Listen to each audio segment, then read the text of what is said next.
आदिवन्दितपदाम्बुज शङ्खपाणे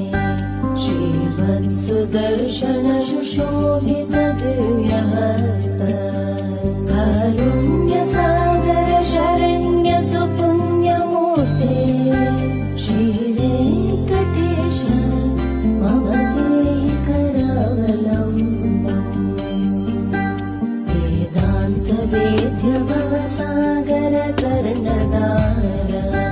श्रीपद्मनाभ कमलार्चित पादपद्म